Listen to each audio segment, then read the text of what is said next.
Capítulo 2, vou ler os tradicionais versos do 1 ao 2. Mateus 2, do 1 ao 2, em que nós ouvimos a história dos magos do Oriente. Já começa tirando uma lenda popular aí, né, dos 3 reis magos, né? Eles não eram nem 3, eles deram 3 presentes, mas não sabemos a quantidade. Normalmente andavam em caravana, então provavelmente era mais de 3. Não eram reis, provavelmente, porque eram sábios, e não eram magos, pelo menos do jeito que a gente imagina. Mago, a gente imagina que é como? Que é aquele mágico, né? Aquele cara, pelo menos eu imagino, com aquele chapéu de cone na cabeça assim, que mexe alguma coisa. Não, nada disso, né? Eles eram estudiosos das estrelas e estudiosos do seu tempo, né? A astrologia era muito importante naquela época, mas eles tinham uma grande sabedoria. Tanto é que uma tradução mais recente, o nome ali é sábios do Oriente e não magos, o que faz também bastante sentido, né? Só para a gente lembrar disso.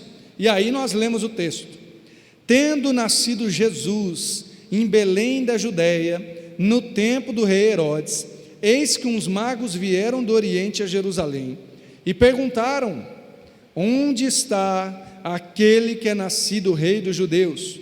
Porque vimos a sua estrela no Oriente e viemos adorá-lo. Amém? Temos toda a postura de Herodes. Você sabe que aqui haverá a matança dos meninos em Belém, uma coisa muito trágica.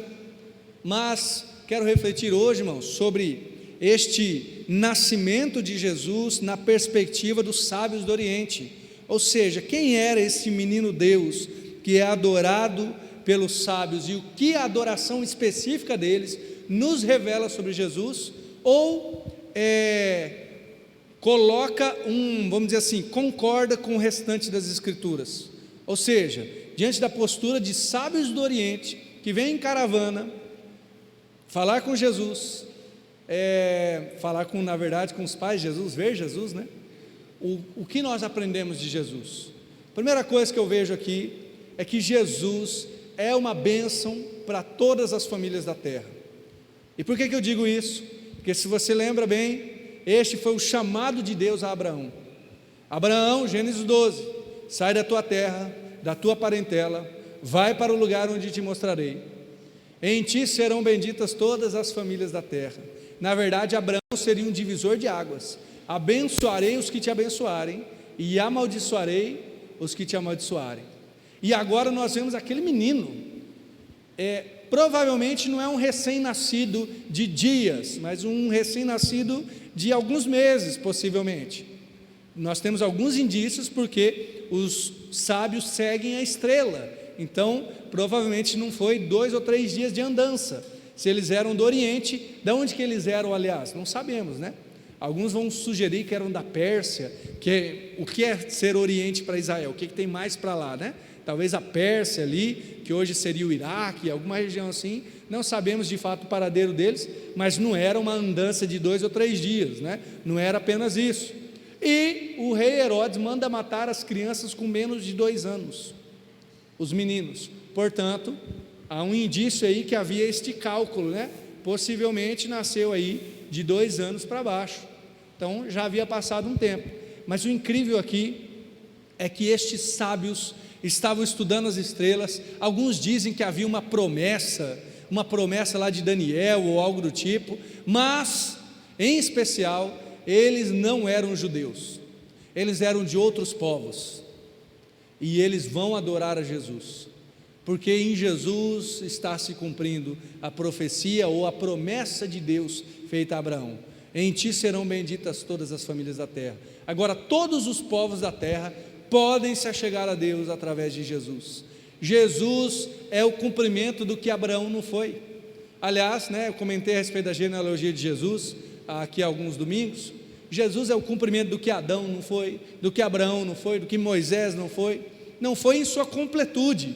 Eles foram apenas sombra, apenas um apontamento daquilo que Jesus foi em sua totalidade. e agora ele serve para ser uma bênção a todas as famílias da terra. O que eu aprendo daí? Primeiro, esse é o Jesus que nós adoramos, irmãos. Esse é o Senhor dos senhores, esse é o Rei dos reis, essa é a grandeza dele. Não diminua isso por um prato de lentilhas aí no mundo. Ele é grandioso, ele é Senhor sobre todos. Mas também aprendo outra coisa: a igreja que segue este Jesus é uma igreja que serve de bênção a todas as famílias da terra. Aliás, a igreja segue aquele que é um divisor de águas, ou seja, abençoarei os que te abençoarem e amaldiçoarei os que te amaldiçoarem. O que isso quer dizer para nós hoje? Eu vou aplicar como eu creio, tá? E como eu vejo nas escrituras. Isso não quer dizer necessariamente que todo mundo tem que concordar com a igreja. Se as pessoas não colocar um tapete aqui para nós, então as pessoas vão sofrer demais. Não é isso. Mas a igreja proclama aquele que é o Salvador. Então, aqueles que rejeitam a mensagem pregada pela igreja, que é Cristo Jesus, Senhor dos senhores, eles estão debaixo de maldição. Em que sentido? Jesus diz: aquele que crê em mim será salvo, quem não crê já está condenado. Jesus é a bênção a todos os povos, todas as famílias da terra. Agora, a segunda coisa que eu percebo aqui, e que eu também posso aplicar para a minha vida, é o seguinte: esses homens eram sábios, como eu falei, é importante lembrar disso. Eles eram estudiosos, e hoje em dia a gente teria algum problema com o estudo deles. Por quê? Porque eram os estudos meio diferentes, né? Ficava olhando os astros, o movimento dos astros, né?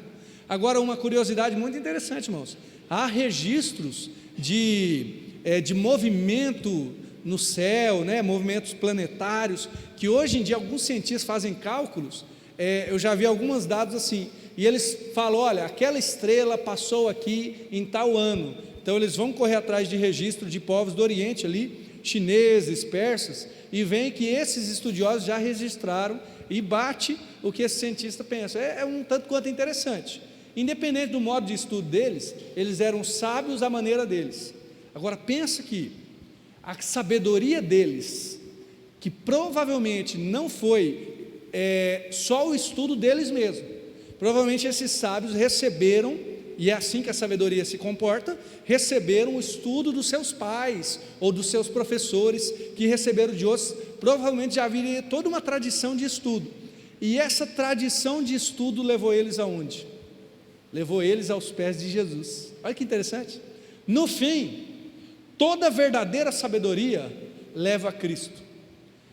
Coloca para nós Colossenses 2:3, fazendo favor. Há um grande sábio, estudioso, que diz assim, que no primeiro gole dos estudos existe o ateísmo, mas lá no final do copo você encontra Deus. Acho muito interessante, porque aqueles que estudam, talvez superficialmente, vão dizer: não tem explicação para isso, não tem para aquilo, mas quando continua a refletir sobre as verdades do mundo, as verdades da natureza, ele não tem como negar a existência e a verdade do Senhor. Colossenses 2:3, coloca para nós: é em Cristo Jesus que estão escondidos todos os tesouros da sabedoria e do conhecimento. Você não precisa ser um intelectual, você não precisa estar numa faculdade com um doutorado ou algo do tipo, mas qualquer sabedoria correta, justa que você buscar, ela te conduzirá a Cristo. Eu ouvi uma história certa vez, foi até o pastor Gênesis que compartilhou, que um pintor russo, na época em que a Rússia era a União Soviética, muito fechada ao Evangelho, e eles eram educados desde criança que Deus não existia, e esse homem era um pintor exímio, assim, muito bom, e ele certa vez começou a olhar para a mão dele, e ele pensou assim: da minha mão não pode sair tamanha beleza, alguém tem que ter projetado esta mão e me dado essa sabedoria, porque essa beleza do que eu pinto é maior do que eu consigo, então certamente alguém me criou. Olha que coisa interessante. Claro que esse pintor russo não chegou à conclusão de Jesus, porque ele não conhecia, mas ele chegou à verdade de que Deus existe, que alguém projetou, alguém o criou, porque é em Cristo Jesus que estão escondidas todos os tesouros da sabedoria e da ciência, como testemunha esse texto. O final de toda a sabedoria, irmãos, e todo aquele que busca de verdade o conhecimento, é conhecer a Cristo, E isso é testemunhado por esses sábios do Oriente, em toda a sua grande sabedoria. Eles seguiram a estrela, sabe, parece aquele brincadeira de mapa, né? Como que é, de caça ao tesouro, né? Opa, vamos passar aqui um tempo estudando, vamos seguir a estrela, e ela nos levou ao pé de Jesus. Que coisa maravilhosa. Que seja assim com toda a sabedoria que você tiver, aliás, que seja assim com tudo que você tem, com a sua capacidade, sua inteligência, seus dons, que tudo isso te conduza aos pés de Jesus. Isto é grandeza de verdade.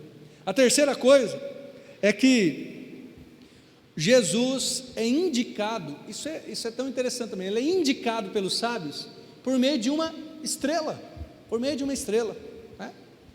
Porque assim, irmãos, nós temos os anjos cantando para os pastores lá de madrugada, né? Aí sim, é no dia do nascimento de Jesus, né? Os anjos cantam que agora nasceu, né? Se você quiser saber como que os anjos cantaram, depois você vem aqui na apresentação do coral da igreja, né? Calma, pera aí, não é para tanto também, né? Uma pequena fração, né? Mas assim, anjos cantaram aos pastores, coisa maravilhosa, coisa grande. Deus é Senhor do sobrenatural. Uma estrela apareceu aos sábios, coisa pequena, não é verdade? Aparentemente, né? Deus é Senhor do natural. Olha que coisa maravilhosa. Agora tem um detalhe, eu já comentei com os irmãos aqui. Aqueles sábios, muito provavelmente, porque a sabedoria das estrelas, da astrologia da época, acreditava no seguinte, e provavelmente eles concordavam com isso, que dependendo do movimento das estrelas, assim seria a vida de alguém. Sabe aquela ideia de que você nasceu, hoje em dia esqueci o nome, depois os irmãos me ajudam a lembrar, a pessoa vê no jornal lá, né? De astrologia, né? Signos, né? Horóscopo, obrigado, irmão. Horóscopo, né? Irmãos, o horóscopo é uma versão assim meio superficial do que eles acreditavam ser a sabedoria deles. Por quê? Porque eles acreditavam que dependendo do movimento, assim era a vida de alguém, e de como estavam as estrelas, essa era a sabedoria deles, que eles julgavam ser ciência. Hoje a gente já não dá mais o valor científico a isso, mas julgavam ser ciência, não era algo somente assim mágico, nada do tipo. Aí Deus pega uma estrela e conduz até Cristo. Ele é Senhor de toda a existência, irmãos, toda a existência. E no nascimento de Jesus está contido estas ilustrações. É anjo cantando, a estrela se mexendo. É Deus dando graça para Jesus sair dali antes da matança dos meninos. É o Senhor conduzindo a vida de Jesus de modo geral. Jesus é Senhor, portanto, das estrelas, dos astros, Ele é Senhor dos anjos, Ele é Senhor sobre todos. Além dele ser uma bênção a todas as famílias da terra, além de Jesus ser o final de toda sabedoria, no sentido que buscá-la você chega até Jesus. Jesus é Senhor de todo o universo está nas mãos dele. E sabe o que é interessante? Que Deus usa o que Ele quiser, não é verdade? Se Ele quiser usar a estrela, Ele usa a estrela. Se Ele quiser usar o anjo, Ele usa o anjo. Se Ele quiser usar a mula, Ele usa a mula. Ele é Senhor de quem Ele quiser, do modo como Ele quiser usar. E foi assim com esses reis. A quarta coisa é que o nascimento de Jesus ali, e com a postura dos sábios, nós vemos isso. O nascimento de Jesus demonstra que o poder, quem manda no mundo agora, o poder foi deslocado. Por quê, irmãos? Porque nós temos, é natural isso. Não digo que é natural porque não é do nosso corpo, né? Mas é normal a gente fazer isso. O poder vai se centralizando. Por exemplo, na maioria das vezes é assim, uma cidade é construída ao redor dos seus prédios que demonstram poder, né? É no centro, normalmente, que está a prefeitura, a câmara, a praça principal. Aqui no Brasil, normalmente tem uma igreja católica. Por quê? Porque ali está o centro do poder. E os irmãos mais antigos sabem, a cidade vai se reconstruindo ao redor do centro de poder. Essa é a ideia.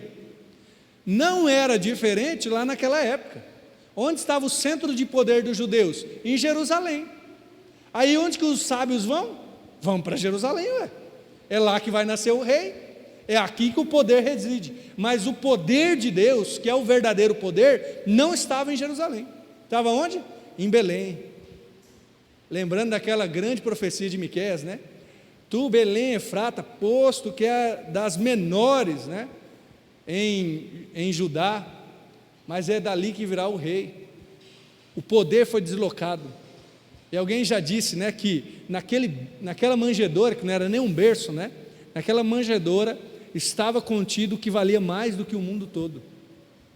Jesus vai dizer uma parábola que parece que ilustra muito bem esse momento da vida dele, que o homem estava arando um campo e ele encontra uma pérola de grande valor. A pérola não é dele, então ele vende tudo que tem, compra o campo para ser dono da pérola, porque aquela pérola valia muito mais do que tudo que ele tinha. Naquela manjedoura estava algo que valia mais do que o mundo todo. Que coisa maravilhosa! O poder foi deslocado, o poder foi retirado dos poderosos, ele foi retirado da mão dos que julgam mandar. Quando Jesus fala sobre liderança, que é aquela ideia do maior será o menor, o líder será o servo de todos, Jesus fala assim: os que se julgam senhores do mundo. Eu gosto dessa palavra de Jesus. Não é que eles são senhores, não. Eles se julgam senhores, porque o poder, por mais que aparente estar na mão deles, não está. O apóstolo Paulo, ele fala isso algumas vezes, lá em 1 Coríntios 2, ele fala que a sabedoria de Deus deste mundo não conheceu, e não tinha como conhecer. Os príncipes deste mundo ignoravam a sabedoria de Deus. Por quê? Porque não subiu ao coração humano, os olhos não viram, o ouvido não ouviram, mas Deus nos revelou pelo seu Espírito, a sabedoria de Deus que os príncipes deste mundo não conheceram. Aliás, 1 Coríntios também, no capítulo 8, Paulo fala assim: ainda que haja alguns que se julguem deuses e senhores, porque há muitos que se proclamam assim, quer no céu, quer na terra, todavia para nós há um só Deus e Pai, e um só Senhor Jesus Cristo. Percebe? O poder não está mais na mão dos poderosos, apesar de parecer sim. Os poderosos é que mandam matar, mandam prender, mandam dar, mandam tirar, mas o poder já está em outro lugar, porque o verdadeiro poder é o poder de Deus. A verdadeira beleza é a beleza que estava naquela manjedoura. A verdadeira graça não é a graça desta vida comum, é a graça de ter a Cristo. E todas as recompensas que nós podemos pensar que são boas, que são corretas, estavam contidas naquela manjedoura. Não estavam em Herodes, não estavam no palácio, não estavam em Jerusalém. Deus fez assim com poder, colocou de lado. E sabe, irmãos, que eu acho isso muito significativo. Sabe por quê? Porque Deus estava mostrando para a humanidade que Ele não precisava de Herodes, Ele não precisava das grandes construções, Deus não precisava de César, Ele não precisava de Roma. E Roma é um império, irmãos, que não se compara no império hoje. Não é comparado aos Estados Unidos, sabe por quê? Porque eles tinham poder militar e eles realmente mandavam. Eles poderiam destruir qualquer país que eles quisessem, e haviam destruído, aliás, mas não estava ali. Onde que estava o verdadeiro poder? Em Cristo Jesus. Como igreja é bom a gente lembrar isso, porque às vezes a gente se assusta, e se assusta assim, posso dizer que humanamente é até cabível. Onde que vai parar a igreja? O que vai acontecer conosco? E não é algo frívolo, bobo de se pensar, não. Mas nós sabemos que o poder está no Senhor, que está no nosso Deus, e que naquele momento aprove a Deus apresentar a sua obra de poder, né? O envio do seu filho em um local pobre. E a última coisa que eu percebo aqui é que Jesus, este menino Deus, é o Deus a quem não falta adoração.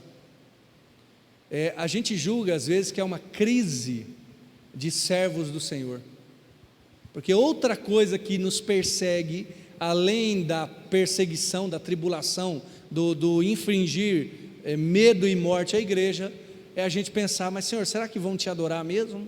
Será que vai ter adorador? Porque vai chegar uma hora que não vai ter mais ninguém adorando o Senhor. Eu gosto muito de lembrar a história de Elias, quando Elias foge de Jezabel e fica angustiado, e ele tem a audácia de dizer para o Senhor: Senhor, só eu restei. Qual que é a resposta de Deus? Reservei para mim 7.000 que não dobraram o joelho a Baal. O Senhor Jesus é o Deus a quem não falta adoração, e como eu estou linkando com as próprias palavras dele, ele diz assim: se algum dos pequeninos se calar, até quem? Até as pedras clamarão. O problema de Deus não é que ele não é adorado não, gente. Alguns do mundo chegam a julgar o seguinte: Deus resolveu criar os seres humanos porque ele precisava ser adorado. Não. Deus já estava numa profunda relação de amor entre si, Deus Pai, Filho e Espírito Santo, e ele cria a humanidade, ele não tem problema em ser adorado. Sabe o que eu percebo isso? Que nós temos no trono Herodes, um homem mau, um homem que nunca vai adorar o Senhor, mas Deus manda trazer gente lá do Oriente. Pode trazer gente do Oriente aqui que vai me adorar. Olha que coisa maravilhosa. O Senhor é adorado. E sabe o que me parece? Parece que Deus nos chama a pelo menos duas coisas: adorá-lo e convidar as pessoas a adorar. Você percebe que no final das contas, todo o nosso trabalho de evangelismo e missões, no final das contas, é apenas e tão somente o trabalho de convidar outros para adorar o Senhor? Claro que talvez a gente não vai chegar assim, né? Fulano, você que nunca foi na igreja, não gosta de Jesus, vamos adorar Ele? Talvez você não fala isso, mas no seu evangelismo, na sua conversa, na sua defesa do Evangelho, o que eu e você estamos fazendo é tentando demonstrar a essa pessoa como é maravilhoso viver em adoração ao Senhor. Não falta, é um Deus a quem não falta adoração ou a ser adorado. Portanto, irmãos, olhando estes reis, né, esses sábios do Oriente, olhando estes homens e essa caravana e quem foi lá, eu percebo uma coisa: o Senhor Jesus é grande. O Senhor Jesus, ainda como um menino, né, como um recém-nascido talvez, mas ainda um bebê, é digno de toda adoração, ou era naquele momento e é agora, tendo seu corpo ressuscitado. Ele é Senhor sobre todos. E a grandeza é o seguinte: este convite chegou ainda mais longe do que os sábios do Oriente, porque vamos julgar que Jesus, né, estava ali em Israel de fato, e que os sábios vieram da Pérsia. Eu poderia ter pesquisado, mas me esqueci. Não sei quantos quilômetros é da Pérsia. Quem sabe aí, uma boa quilometragem, né? Ou eles vieram de outro local. Agora, sabe o que é mais longe do que a Pérsia, do que a China, do ponto em que Jesus estava? O Brasil. O Brasil é mais longe, né? Não estou enxergando aqui o Brasil na Bíblia, não, mas estou dizendo, sabe o quê? Jesus ainda ficou convidando e ainda convida gente distante para adorá-lo. E esse convite chegou até você, chegou até a mim. Que coisa maravilhosa, na verdade, que coisa grandiosa. E que bom que você e eu temos essa oportunidade de render adoração ao nosso Senhor. Eu termino com o seguinte: fiz uma pequena poesia aqui para falar sobre esses sábios, como se fôssemos nós, estes sábios que encontraram em Jesus todo o sentido e todo o significado do que estudaram a vida toda. Jesus, viemos adorá-lo, és aquele que aquece o nosso coração e faz da vida uma prece. Viemos em toda pressa, pois tínhamos certeza, o céu encontrou a terra, ali havia poder e beleza. Tudo que amamos era juntar sabedoria, mas Deus nos surpreendeu, o bebê dormia na estrebaria. Onde está o rei? Em que quarto ele reside? Mora num palácio ou num castelo vive? Encontramos sem riqueza, esquecido e pobre, mas cheio de grandeza, converte todo lugar em nobre. Onde está o menino rei? Viemos dar louvor, é grande honra poder dizer, agora vimos o nosso Senhor. Amém? Irmãos, que esse seja o nosso ato de adoração. Não, Jesus não é mais menino, foi um momento específico na história, mas que o nosso coração possa contemplá-lo com tanta destreza, com tanta honra, com tanto respeito, reverência e amor, que é expressado nesta caravana de sábios do Oriente, que viram ele ainda bebê, e nós, que já sabemos que ele cresceu, que sabemos que ele nos ensinou, que testificamos da sua morte e da sua ressurreição, e nós, irmãos, que age em nós um ato de adoração ainda mais profundo e de maior rendição. Vamos orar? Obrigado, Senhor Deus, por esse tempo. Obrigado por tudo, Senhor, que o Senhor tem feito a nós. E nós te pedimos, Pai, que o Senhor possa nos dar este coração, quem sabe dos sábios, que sai de um local ao outro, mas ainda mais, que tudo que fizermos, no final, converta-se em adoração ao Senhor. Como eles buscavam sabedoria, talvez nós tenhamos nossos empregos, nossos sonhos e projetos, mas que a finalidade, que o ponto final desses projetos, seja adorar e glorificar o Senhor. Que cada estudo, que cada música, que cada conversa, que cada projeto de fato que tenhamos, seja respaldado numa vida de adoração. Que tudo, Senhor, possa resplandecer a glória do Senhor sobre nós. Também, Deus, nós clamamos para que a gente possa perceber essa grandeza. O mundo tenta ofuscá-la tanto, Senhor, mas como teus filhos, pedimos que o Senhor nos dê esse coração de rendição e de amor na tua presença, Pai. Oramos em nome de Jesus. Amém.